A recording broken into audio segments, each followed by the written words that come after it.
Hello everybody, it's wee Paddy and it's Paddy's Parlour podcast. And it's Monday. I'm keeping up rightly, I'm getting every Monday so far. So, what are we going to talk about today? I have a few wee topics to talk about. Nothing great in particular, to be honest with you. I'd spent this weekend down the caravan. We just came back last night. It was one of my grandson's 18th birthday, so my daughter and her four kids and me and Sally went down to the caravan to celebrate his birthday, which is lovely. For an 18-year-old to want to come and spend his 18th birthday. Now, he doesn't drink. He's not a big socialite. He's quite a quiet lad into his computers and whatever. But for the want to share it with us was just smashing. So really lovely weekend. We all went down and we got big steaks for Saturday night and we just sat around the table and it was beautiful. So what I'm going to talk about to start with, right, podcasts. I'm doing this podcast, although mine's not really what you call a podcast, just me having a chat and I'm calling it a podcast. But the reason I started doing this was because I've started to watch more podcasts. And I don't know whether you out there in the big wide world are doing that or not, but if you're a knife addict like myself, I love just sitting talking about knives, but I don't have that. Where I live, I have nobody near me that collects or, I'm not a great communicator, but I love listening to other people talking about knives. I love talking on this forum, but I find it hard to do it in text and things like that. I think it's just my age. I'm not very good at doing that, but I love interaction verbally. But if I can't do that with somebody, I love listening to other people joining in and talking about knives and everything to do with the knife collection hobby, whatever you want to call it, steel structures, anything. So there's three that I'm watching at the minute that they do me for the week because they usually post, once every week or 2 weeks, and they can last up to 2 hours, but you can watch them and you can listen to them in little 10-minute bits if you want. I stick my headphones on. If there's nothing on the TV or Sally wants to watch something I don't, I'll stick my headset on. Last night I couldn't sleep, stuck my headset on, listened to a podcast for an hour. Didn't even put me to sleep, so it was a good one. That was a Bob DeMarco. So I'm going to give you 3 names here. And rather than go in and detail what they talk about, I'm going to, after this is over, if you give me 5-10 minutes, because I'm not very good at doing this, I'll try and get videos up. They're all on YouTube, these ones. Now, you can find them on the different podcast sites. I have no idea how that works. These 3 I've got are just on YouTube. And they share, now they do, the podcast goes out in other places, but it comes out on YouTube. And you can find out they're live when their podcasts are on live and actually join in, which is great. But some of them, if you send a question, they'll bring it up the next time. They've got it live on it this week with Bob DeMarco. And he's the knife junkie. And his is just an amazing podcast. I love it. Because he is in a position where he can get makers onto his channel and talk about these are custom makers mostly, or he can get people who work for the bigger companies and he gets them on and you get information and knowledge that you would normally get. So Bob DeMarco is the fellow that leads it. Jim behind the camera does great and keeps it up, and he'll get the questions and put them up on screen. Really interactive, but really knowledgeable about knives. Bob DeMarco, he's very much into his fighting knives. He's done martial arts most of his lives. Now, like he said, he's never had a knife fight, but that's his genre. But he shares his genre with us. You'll learn a wee bit about that and why he does it, and you'll see some of his collection hanging up. And he just talks about anything. So great one to go to, first of all. Then there's Sharp Talk, which is another one. And this is mostly made up of our steel testers. Not all. There's the big Marine. I've forgotten his name, slipped my mind. But again, I'm going to put these up. And I'll put a wee video link into their latest one. And you can go on, have a listen, and see what you think. So Sharp Talk's another one. Super Steve's on there, so you know it's going to be controversial. But they have guests like Bam the Knife Guy and more of the local people in our community to keep it fresh and keep it going. Great channel. And the next one is one... This is Everyday City Carry. Now, we all know he makes great videos, and he used to, before he's got very busy now, he started a family business, and he doesn't get the time that he wants to donate to making the videos that he made in the beginning. And that's fine. That's life. It just comes along now. But he does this podcast now. And he has guests, again, people who are in the community. Had Neve's Knives on last week. I'm going to link that one below because that was just brilliant. They talked for about an hour and 40 minutes and it was like a blink and it was over. It was just great. He has a very relaxed attitude, a very gentle interviewing technique, but he makes it funny and he tries to draw that humour out of people that makes us, otherwise sometimes this hobby can get a wee bit, boring. So, and me included, I get by bored myself sometimes. Why you watch, I'll never know. But anyway, so there's 3 podcasts I'm going to put down below. Pop over, give them a try at your leisure and just stick a pair of headphones on. Or in the car, I was listening to one in the car the other day for about an hour when I was driving. It was heaven because it was something I'm interested in. And when I get something I'm interested in, I get so much pleasure from it. And all 3 of these just turned me on. That doesn't sound good. Didn't come out the way I wanted it, but you know what I mean. Stop smiling. Now, what else? I'm going to go back to this bloody steel thing. It does my head in. I'm not... there's been so much talk about steel and budget steel and how bad certain steel is and how bad D2 is now. Not all D2 is bad, and most of the D2 that's coming out is better than 8CR13. That's my opinion, and that's my opinion in my use. That's all I'm going to say right on that subject. But what I'm going to say is, are we giving these companies the right to give us mediocre steel? It works all right, but are we giving them permission to charge us a fortune for mediocre steel that would already pass by? It's not as good as the steels that we'd pass by. For instance, if you're just around, 440C was the super steel. Going back 20 years, it was a super steel. Everybody wanted 440C. And 8CR13 was a great steel. They worked. Now they're, oh no, you couldn't use that there. And yet, I heard people this week wanting 12C27 on their budget knives. Why would you want to step back? Why are you not pushing companies to get a better steel? 12C27 is not as good as 440C. So give us 440C again. Don't take a step back. 440C done properly is better than 12C27. There, it's right there. Argue with me if you like. I don't mind. But I mean, it's a better structure. It's a beautiful steel. Why change to something else when manufacturers for years were able to give you the great recipe for 440C? It was a smashing steel. Stop asking to go back. It beggars belief. There's Ferrum Forge. I just noticed today. I was watching a video. I'm getting uptight now. Ferrum Forge today brought out a knife, £100 knife. It's a toady little knife, and it's 9CR18 on it. What on God's earth are we doing? Why are we letting them? Don't buy the bloody knives.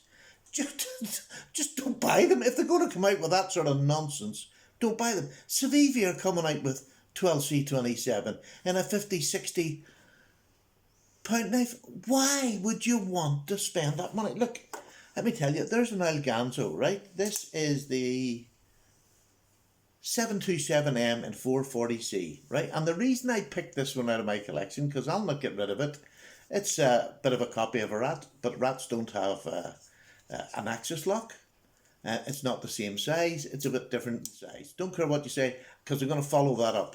This is, it's not a Rat, because it's got an axis lock, and it's not the same size. So, 440C. And the reason I'm bringing this up is I can remember years ago, when this one first came out, Frankie and Bird doing a cut test with the Rat 1. This beat the Rat 1 in Oz 8.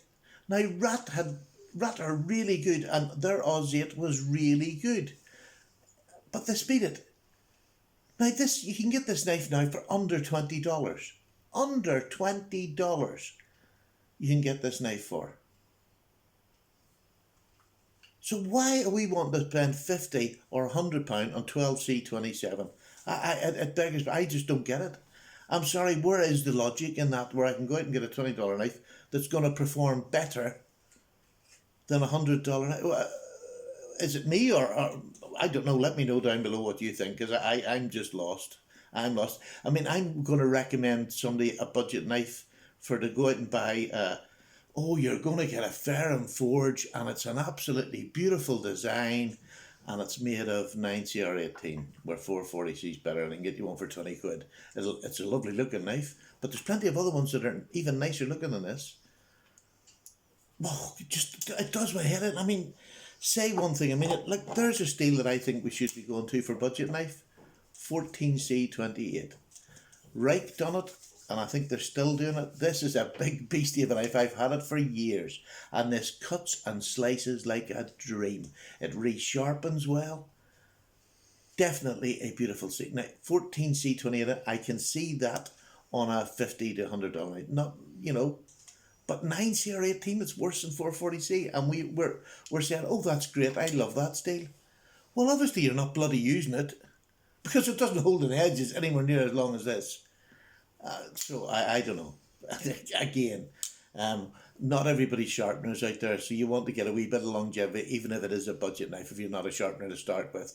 Right, we're doing these. I mean, I can't even remember. I think it was about $30 when these came out, maybe a bit more, but it's an amazing knife. Absolutely. Look at the action in this. It's a ball bearing knife. Look at that. It nearly follows you down. And I'm seeing other things now when knives are coming out with the button locks and all that. Button locks aren't new. I mean, button locks are just not new. And if you're just around, you don't have to follow and buy a £200 knife just to get a button lock. Look at that. That's a CRKT. It's was it the Thai Tac 2? Absolutely beautiful. 8CR13. Hollow ground, cuts like a dream, button lock to die for. You don't need to spend money. If it's just a locking mechanism, you can. There's knives out there that have been out for years. I mean, you can go back and you can buy them. You can still get these at $20, $30. If it's just the action you want and you don't want to spend a whole lot of money, there's plenty of. That's what I built my career, I really said there.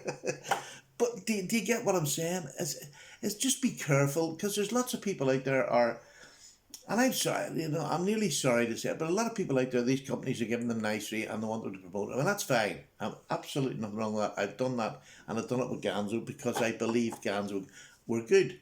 Now, I've stopped doing Ganzo quite a while now, as you know. I've stopped doing Ganzo. So, right, Eddie, the dog, there's somebody at my door now. Sally's just the way to answer it for me. I'm waiting for a box of knives, so I'm quite excited. I'm going to pause you for a minute, and I'll come back.